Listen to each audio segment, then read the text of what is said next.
Edible oil के दाम घटने शुरू हुए हैं। क्या आने वाले वक्त में एडिबल ऑयल की कीमतें, खाने के तेल की कीमतें और घटेंगी, दाम और घटेंगे? दूसरी बड़ी बात ये कि दो तीन बहुत महत्वपूर्ण मुद्दे इंडस्ट्री ने उठाए हैं। एक तो ये कि जो रिफाइंड पाम तेल का इंपोर्ट होता है उसके ऊपर ड्यूटी बढ़नी चाहिए, ये इंडस्ट्री की डिमांड है, क्योंकि इंडस्ट्री का ये मानना है कि क्रूड पाम तेल और रिफाइंड पाम तेल के इंपोर्ट में जो ड्यूटी डिफरेंस है वो 7.5% का है। इसकी वजह से इंडियन रिफाइनर्स को बड़ा नुकसान हो रहा है, क्योंकि जब रिफाइंड पाम तेल का इंपोर्ट हो जाता है तो यहाँ पर रिफाइनिंग उतनी नहीं हो पाती है, जिससे इंडस्ट्री को नुकसान हो रहा है। तीसरा बड़ा मुद्दा है नेपाल से, नेपाल के रास्ते जो खाने के तेल का इंपोर्ट होता है उससे ये कहा जा रहा है कि बहुत बड़ा रेवेन्यू का लॉस हो रहा है। तो इन दो तीन मुद्दों पर हम बात करेंगे। और आज की बातचीत में हमारे साथ ऑयल इंडस्ट्री का एक बड़ा पैनल इस वक्त हमारे साथ जुड़ रहा है। हमारे साथ हैं संजीव अस्थाना साहब जो कि प्रेसिडेंट हैं एसीए के। हमारे साथ इस वक्त जुड़ रहे हैं अतुल चतुर्वेदी जो कि डायरेक्टर हैं, एशियन पाम ऑयल अलायंस के चेयरमैन हैं। अतुल चतुर्वेदी हमारे साथ हैं। हमारे साथ जुड़ रहे हैं संदीप बजोरिया साहब जो कि सीईओ हैं सनविन ग्रुप के।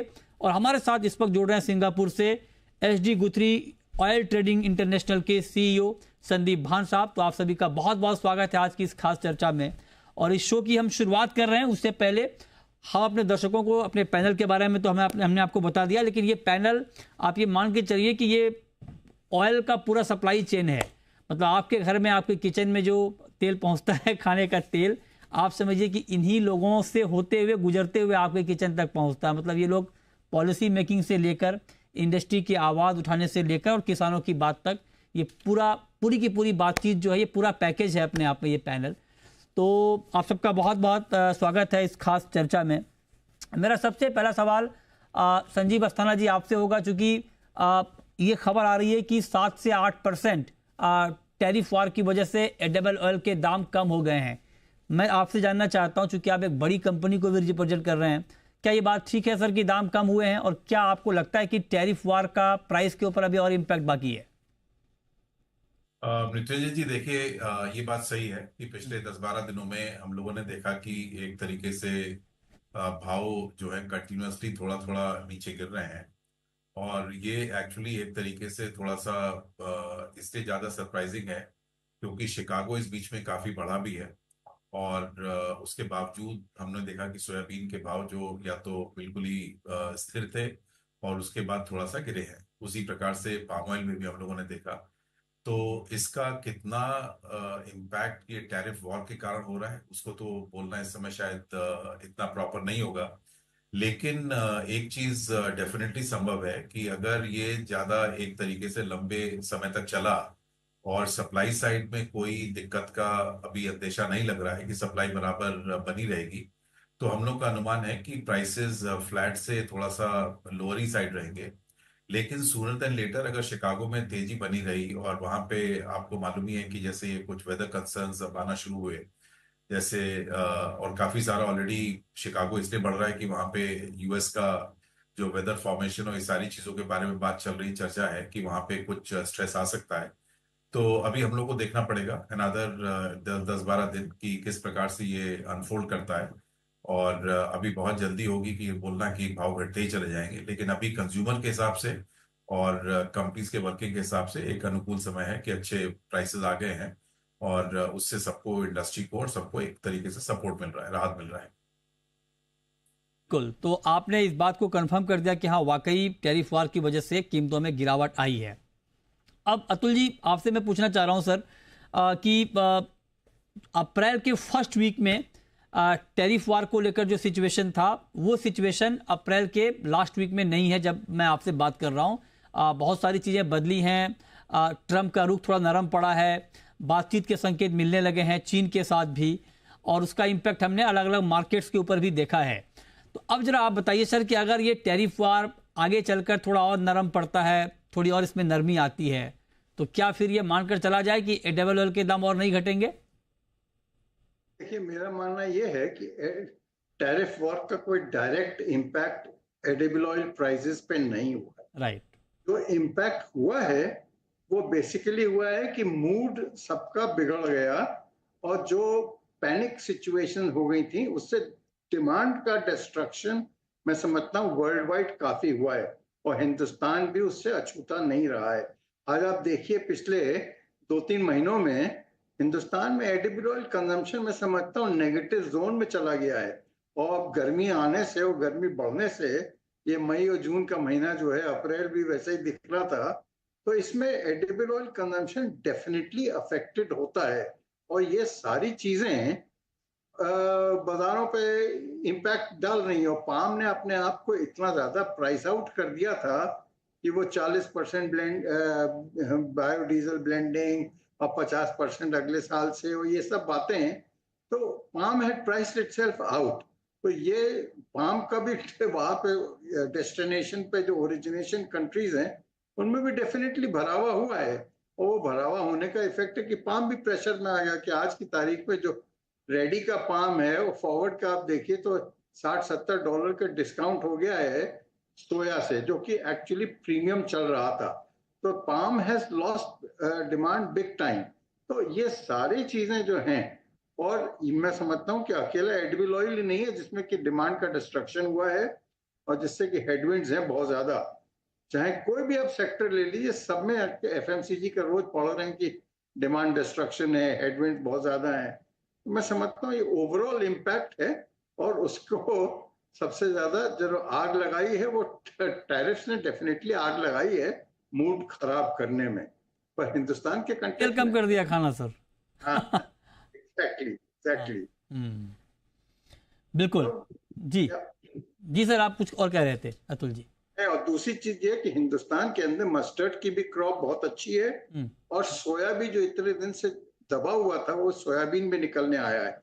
आज मैं देख रहा था कि सोयाबीन भी आज समझ लीजिए 8-1 लाख टन महीने का इस पीरियड में भी क्रशिंग हो रही है। Right sir. और मस्टर्ड भी 13 से 14 लाख टन महीने का क्रश हो रहा है या अब तक हुआ है। ओके। तो ये सारी चीजें बाजारों को प्रेशराइज तो करनी वाली थी बिल्कुल। और उसके सामने डिमांड का भी थोड़ा हेडविंड्स है कि डिमांड कमजोर हुई है। तो ये सारे मिलके बाजारों को दबा रही है।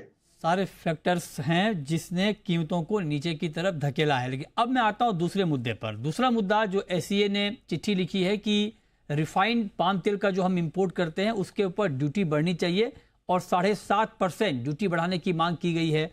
अस्थाना जी, आपने ये डिमांड की है क्योंकि आपका कंसर्न है कि ड्यूटी डिफरेंस कम होने से, मतलब क्रूड पाम तेल और रिफाइंड पाम तेल के बीच इंपोर्ट ड्यूटी का डिफरेंस कम होने से यहाँ की जो हमारी जो रिफाइनरीज हैं उनको बड़ा नुकसान हो रहा है, क्योंकि सस्ता अगर इंपोर्ट हो जाता है आरबीडी का तो फिर यहाँ पर उस तरह से रिफाइनिंग नहीं हो पाती है।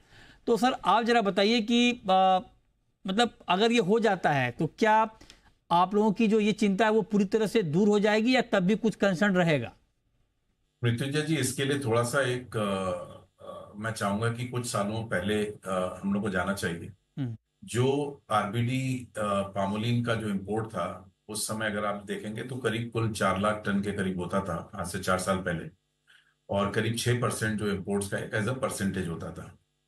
इस साल, पिछले साल 23-24 में अगर नवंबर से अक्टूबर ऑयल ईयर का हम लोग देखेंगे तो वो करीब 19,31,000 टन इंपोर्ट हुआ आरबीडी पामोलिन, जो कि ऑलमोस्ट आपका समझ लीजिए 21% of the total palm oil import देश में जो हुआ उसका 21% था। तो जो ड्यूटी डिफरेंशियल है वो करीब 7.25% का है अगर हम एग्री सेस और सबको लगा लें तो 27.5% है क्रूड पाम ऑयल पे और करीब 35.25% है आरबीडी पामोलिन पे। और ये 8.25% जो है वो इनफ इंसेंटिव नहीं है, और ये इस कारणवश मैं बोल रहा हूं क्योंकि उसमें जो इंडस्ट्री के सामने और जो ट्रेड के सामने कई बार ज्यादा मायने रखता है कि वो सीधा आरबीडी पामोलिन इंपोर्ट करके सीधा उसको पैकिंग करके और सीधा डायरेक्टली कंज्यूमर्स को उसको भेज सके। लेकिन इससे जो डोमेस्टिक इंडस्ट्री है उसको बहुत हानि हो रही है क्योंकि उसने कैपेसिटी लगा रखी है ऐसी एक ऑब्जेक्टिव से कि उसका यूटिलाइजेशन होगा, और अगर 20 लाख टन का इंपोर्ट होता रहा आरबीडी पामोलिन का तो एक इंडस्ट्री के लिए बहुत बड़ा नुकसान का वो है। तो हम लोगों ने जब सरकार के साथ बात की, हम लोगों ने उनसे कहा कि 2 चीजें हुई हैं। एक प्रकार से जैसे अगर आप मलेशिया और इंडोनेशिया को देखें तो वहां पे करीब 8% से 10% तक का एक बेनिफिट है, जो कि टैक्स लगता है कि अगर आप क्रूड ठीक पाम है। ऑयल बेचेंगे हाँ, तो उस पर ज्यादा महंगा बिकता है, और बिल्कुल अगर सर। आरबीडी पामोलिन करके बेचेंगे तो आप राइट, ज्यादा, आपको कम टैक्स लगेगा। Right, right. तो आप ये सोचिए कि इंडिया में जब आरबीडी पामोलिन और उसका प्राइस का डिफरेंशियल देखेंगे तो आज हाँ, मेरे ख्याल में, अगर पिछले हाँ, हफ्ते का देखें, पूरे मार्च महीने में हाँ। ऑलमोस्ट $60 का फर्क है कि परफेक्ट। आपको आरबीडी ओलिन, जो आपका पूरा प्रोसेस्ड रिफाइंड आरबीडी ओलिन आ रहा है, हाँ। वो करीब $60 चीपर है हाँ, compare to crude palm oil. अच्छा। तो ये इस कारणवश हो रहा है क्योंकि जो ओरिजिन कंट्रीज हैं, जो कि हाँ, प्रोड्यूसिंग कंट्रीज हैं, उन हाँ। लोगों ने अपने लिए एक इंसेंटिव दिया कि अगर ठीक तुम है। यहाँ पे प्रोसेस करोगे तो हम तुमको कम टैक्स एक्सपोर्ट का लगाएंगे, राइट। और अगर तुम क्रूड फॉर्म में बेचना चाहोगे तो उसमें तुमको ज्यादा टैक्स भरना पड़ेगा। ओके। तो इसलिए वो लोग सस्ते में आरबीडी ओलिन, जबकि पूरा खर्चा निकाल के उसको यहाँ हाँ, भेज रहे हैं, ठीक है। और इंडिया जो है, हम लोग RBD palm Olin happily import कर रहे हैं। बिल्कुल। तो ये एक प्रकार से इंडस्ट्री के लिए हाँ, और देश के लिए भी मेरे हिसाब से ठीक है। एक गलत स्टेप है। बिल्कुल सर, ये और उसी के लिए हम लोगों ने सरकार को के लिखा है। सामने एक दलील रखी हाँ। कि आपको ये डिफरेंशियल जो है कम से कम 15% का होना चाहिए, राइट सर, राइट। जिससे कि डोमेस्टिक इंडस्ट्री को एक प्रकार से लेवल प्लेइंग फील्ड मिले, हाँ, बिल्कुल, एक बिल्कुल। इंसेंटिव मिले कि यहाँ पे प्रोसेस हो, यहाँ पे इतना जो हाँ, इन्वेस्टमेंट हो चुका है और हाँ, जितना लेबर इन्वॉल्व है, उसको अच्छे तरीके से पूरा चल सके, और हाँ। एक प्रकार से इक्विटेबल जो ड्यूटी का स्ट्रक्चर है किसी ठीक भी है। देश के लिए, आपको बिल्कुल। अगर यहाँ पे आत्मनिर्भरता करना है, प्रोसेसिंग करनी है, यहाँ पे होना है, हाँ। तो इसके लिए आपको सीरियसली कंसिडर करना चाहिए। तो राइट। ये था ठीक दलील है, जो तो हम मतलब लोग। इसके पीछे का तर्क आपने ये बताया कि अगर इंडस्ट्री को बचाना है, रिफाइनिंग इंडस्ट्री को खास करके, तो बहुत ज़रूरी है कि इसके ऊपर आपको कुछ चेक एंड बैलेंस करना पड़ेगा। हमारे साथ संदीप बजोरिया साहब भी हैं, सीईओ हैं सनविन ग्रुप के। संदीप जी, बहुत स्वागत है आपका।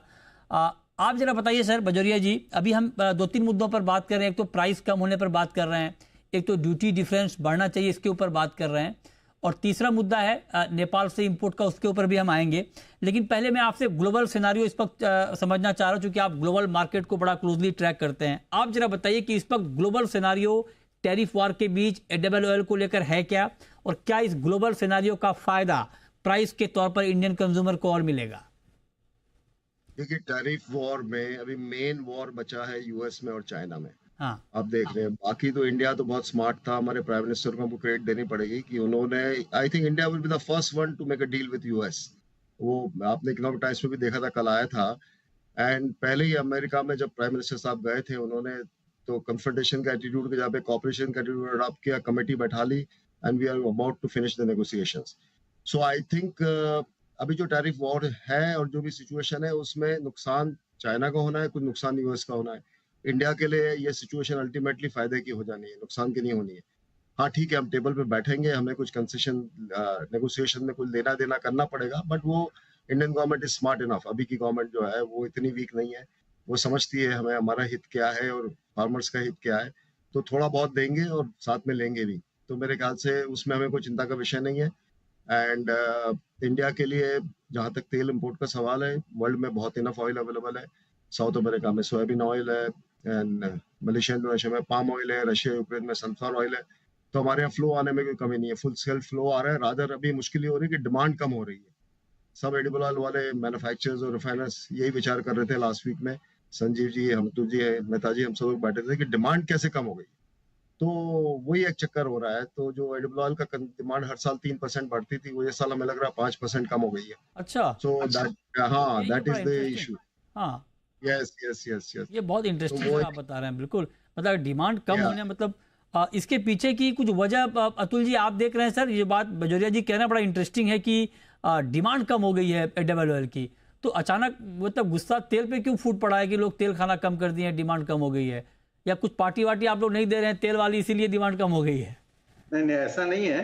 हिंदुस्तान, अपने लोगों को एक चीज समझना चाहिए हाँ, कि बहुत ज्यादा प्राइस सेंसिटिव मार्केट है। हाँ। अगर जैसे ड्यूटी बढ़ी थी, आज 27 साढ़े 27% जो ड्यूटी हो गई है, उससे ऑब्वियसली हिंदुस्तान का जो बेंचमार्क था कि 90-95 रुपए किलो का तेल होता था, वो आज 125-30 रुपए और एक ऊपर में 140 तक का गया। तो उससे डेफिनेटली डिमांड तो कॉन्ट्रैक्ट हुई है।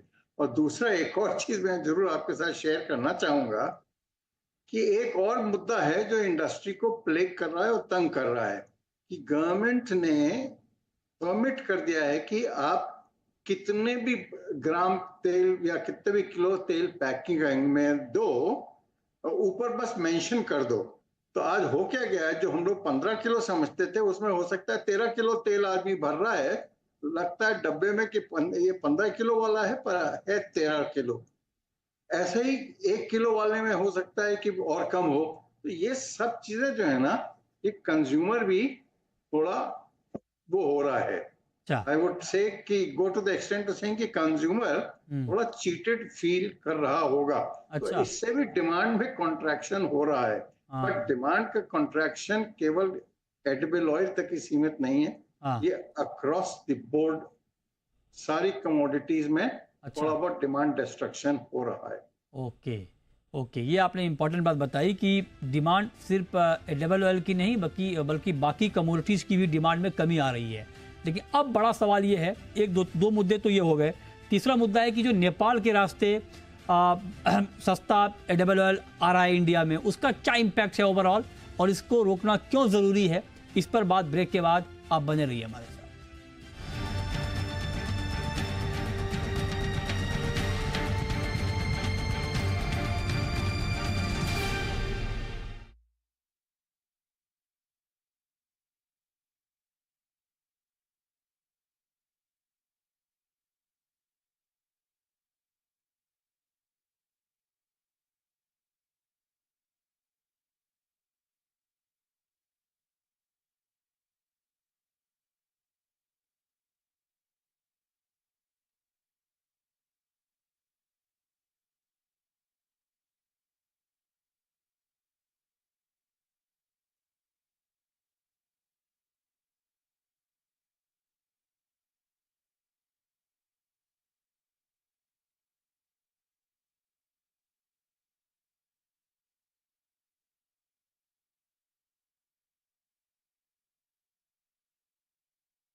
ब्रेक के बाद भी हमारा खास शो जारी है और हमारे साथ तीनों खास मेहमान बने हुए हैं आपको डिटेल में एडिबल ऑयल इंडस्ट्री की बारीकियां बताने के लिए।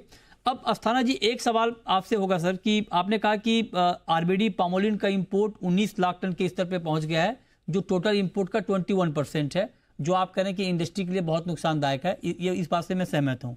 लेकिन इसका दूसरा पक्ष मैं जानना चाहता हूँ कि ये जो 19 लाख टन आरबीडी पामोलिन आया है, आप अगर जरा कुछ कैलकुलेशन हमें बता पाएं कि ये जो इंपोर्टेड आरबीडी पामोलिन है उसका प्राइस और जो आप लोग यहाँ पर रिफाइन करके पाम तेल बेच रहे होंगे, उन दोनों के प्राइस में क्या डिफरेंस है। ये सवाल मैं आपसे इसलिए पूछ रहा हूँ कि क्या रिफाइंड पाम तेल के इंपोर्ट से कंज्यूमर को फायदा हो रहा है सर, सस्ता तेल मिल रहा है, या आप अगर यहाँ पर रिफाइन करेंगे तो वो भी सस्ता ही मिलेगा।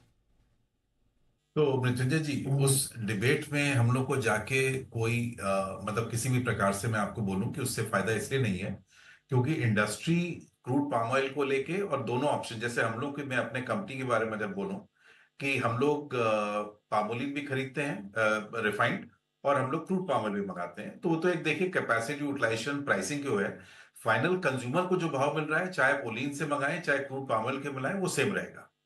तो प्रश्न कंज्यूमर के स्तर का नहीं, क्योंकि अगर आपका क्रूड पाम ऑयल के थ्रू अगर महंगा पड़ रहा है तो पूरा मार्केट जो है पूरा चला जाएगा, आरबीडी पाम ऑयल की तरफ चला जाएगा। तो ये मुद्दा कंज्यूमर का या इंडस्ट्री की कॉस्ट का नहीं है, ये रियली एक तरीके से भारत को अपने हिसाब से देखना पड़ेगा, देश को, कि हम लोग अपने इंडस्ट्री को बढ़ावा देने के लिए किस प्रकार से कैसा प्रोत्साहन देना चाहते हैं, क्या हमारा जो टैक्स स्ट्रक्चर है उसमें किस प्रकार से उसको इनकरेज करना चाहते हैं, जो कि आपको जैसा मैंने बताया कि 8 से 10% तक का फर्क है जहां पे कि इंडोनेशिया मलेशिया में। उसी प्रकार से हम लोग का एक विचार है और हम लोग का एक आग्रह है सरकार से कि डोमेस्टिक इंडस्ट्री को उसी प्रकार से आप दें, कंज्यूमर को कोई नुकसान नहीं होगा, ये बात तो बिल्कुल पक्की है। तो अगर 15% का डिफरेंशियल है तो ऐसा नहीं कि उनका प्राइसेस बढ़ जाएंगे। अच्छा, प्राइस का स्तर तो एक कंपेटिटिव लेवल पे है, वो वैसे ही चलेगा। ओके, तो ओके, इसमें जो अगर कॉस्ट को भी आप देखेंगे तो भी उसमें पूरा इक्वेट होता है मृत्युंजय जी, तो उसमें कोई बहुत फर्क नहीं है।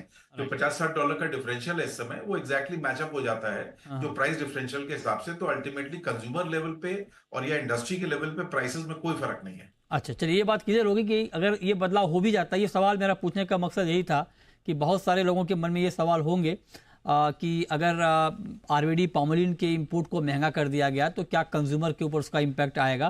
तो आप कह रहे हैं कि वो इम्पैक्ट नहीं आएगा। तो बजोरिया जी, एक बात मैं समझना चाह रहा हूँ कि जब चीज़ें इतनी आईने की तरह साफ है, जो बात अस्थाना जी कह रहे हैं कि कंज्यूमर पे कोई फर्क नहीं आएगा, हमारा बहुत बड़ा इन्वेस्टमेंट है रिफाइनिंग इंडस्ट्री में और उसको नुकसान हो रहा है, तो फिर हम आरवीडी पामोलिन का इंपोर्ट कर क्यों रहे हैं? मतलब ये क्यों हो रहा है? क्या ये बात पॉलिसी मेकर को समझ में नहीं आ रही होगी? उनके पास भी तो फीडबैक जाता होगा। तो मैं इसके मतलब स्टोरी के अंदर की स्टोरी को समझना चाह रहा हूं कि फिर इतनी चीजें साफ होने के बावजूद आरवीडी पामोलिन का इंपोर्ट बढ़ क्यों रहा है? 21% क्यों हो गया है वो? बजोरिया जी, आपको आवाज आ रही है संदीप जी? देखिए, जी मैं जवाब दूं। जी जी, बिल्कुल बिल्कुल बिल्कुल सर। अच्छा, देखिए, हाँ, जितना भी संजीव ने बोला वो सब बातें सही हैं। हाँ, तो मैं दो चीज और आपके साथ शेयर करना चाहता हूं हाँ, जिससे कि हाँ, क्लैरिटी होगी कि हिंदुस्तान को हाँ, पामोलिन क्यों नहीं इंपोर्ट करना चाहिए। एक तो जो एंड प्रोडक्ट है हम्म, उसकी क्वालिटी जो है वो मेंटेन नहीं होती है अच्छा, over a period of time. तो वो भी जरूरी है कि अगर आप यहाँ का फ्रेशली रिफाइंड तेल होगा वो क्वालिटी वाइज कहीं बेहतर होगा इंपोर्टेड से। एंड सेकेंडली जो ज्यादा इंपॉर्टेंट है कि आज जब पाम सीपीओ या क्रूड पाम ऑयल को आप रिफाइन करते हैं तो एक बाय प्रोडक्ट बनता है स्टीयरिन, और 5% वो 15% होता है और 5% के करीबन रिफाइंड वो क्या नाम आरपीओ बनता है। तो जो स्टीयरिन है ये ओलियोकेमिकल इंडस्ट्री का रॉ मटेरियल है।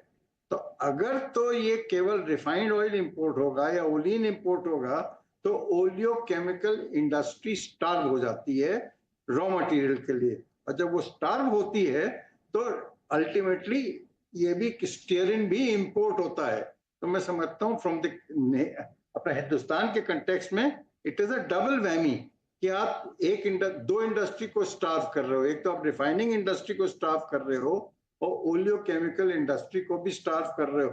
आप इसका नतीजा देखिए कि हिंदुस्तान में साबुन, जिसको कि कहते हैं ना सोप नूडल्स, उसका इंपोर्ट इतना ज्यादा बढ़ गया है क्योंकि ओलियोकेमिकल इंडस्ट्री तकलीफ में आ गई है क्योंकि इसको स्टीयरिन नहीं मिलता है जो कि पाम रिफाइनिंग का one of the by products है। मैं समझता हूँ ये हिंदुस्तान के जो डिसीजन मेकर्स हैं उनको इस मुद्दे को सीरियसली समझना चाहिए कि जो कोलैटरल डैमेज हो रहा है और इंडस्ट्री को उसको भी बचाना चाहिए इन डिसीजन मेकिंग। जो कॉस्ट वाइज है वो तो सब ठीक है, वो तो संजीव ने जो एक्सप्लेन किया बिल्कुल सही था। बिल्कुल। तो आप कह रहे हैं कि कोलेट्रल डैमेज हो रहा है और इसको तत्काल प्रभाव से एड्रेस किया जाना चाहिए। अब आखिरी सवाल अस्थाना जी आपसे, एक दो महत्वपूर्ण मुद्दों पर हमने बात की है, तीसरा बड़ा महत्वपूर्ण मुद्दा है नेपाल के रास्ते से जो खाने का तेल भारत में आ रहा है। ये मामला लगातार आप लोग उठा भी रहे हैं, इसके ऊपर हम चर्चा भी कर रहे हैं, लेकिन आप बताइए इस वक्त इस मामले की गंभीरता क्या है और इसको तुरंत प्रभाव से रोकना क्यों जरूरी है? देखिए, इसकी गंभीरता मृत्युंजय जी बहुत ज्यादा गंभीर है और इसके दो कारण हैं कि नेपाल से करीब 75 से 80 हजार टन महीने का तेल आना शुरू हो गया है, इंडिया में इंपोर्ट हो रहा है। और ये आपको मालूम है कि ये साफ्टा एक एग्रीमेंट हुआ था south Asian free trade association के अंतर्गत, जिसमें ये हुआ था कि ड्यूटी फ्री इंपोर्ट नेपाल से आ रही है। तो अभी क्या हो रहा है कि जो सारे नॉर्म्स हैं उसमें कई सारे रिक्वायरमेंट्स थे कि आपका कितना वैल्यू एडिशन हो रहा है अगर कंट्री में होता है। सिमिलरली उसमें था कि रूल्स ऑफ ओरिजिन होते हैं, काफी सारे नियम वो हैं, लेकिन उसमें किसी प्रकार की सेंसिटिविटी रहती है भारत सरकार की किसी किसी कारणवश, क्योंकि मतलब नेबर्स हैं, सेंसिटिविटी है एक एक्सटर्नल अफेयर्स के रिलेशनशिप के हिसाब से।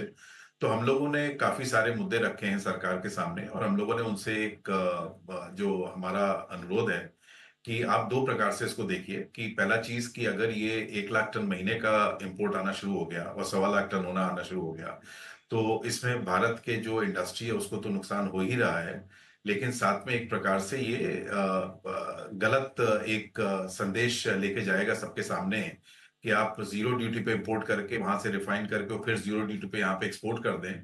तो भारत में जो 27.5% का ड्यूटी देके तेल इंपोर्ट होता है, उसी के अगेंस्ट आप उसका कंपटीशन है जीरो ड्यूटी इंपोर्ट्स के हिसाब से। ओके, तो हम लोगों ने उनको 2-3 सुझाव दिए हैं। एक बिल्कुल। तो सुझाव ये है कि उसमें कुछ वैल्यू एडिशन का देख सकते जी, हैं, जी। उसमें रूल्स ऑफ ओरिजिन का कर सकते राइट हैं। सर। हाँ, और तीसरा एक बहुत महत्वपूर्ण वो है कि हम लोगों ने बोला कि इसको कैनलाइज भी कर सकते हैं, एग्जैक्टली, ये बहुत बहुत जिससे कि जी जी, माफ़ी चाहूँगा सर, आपने बहुत महत्वपूर्ण बताया और वक्त की कमी है, लेकिन आपने जो सुझाव दिए हैं कि हाँ ये कि मतलब क्या क्या रास्ते अपनाए जा सकते हैं, ये बहुत महत्वपूर्ण सुझाव है।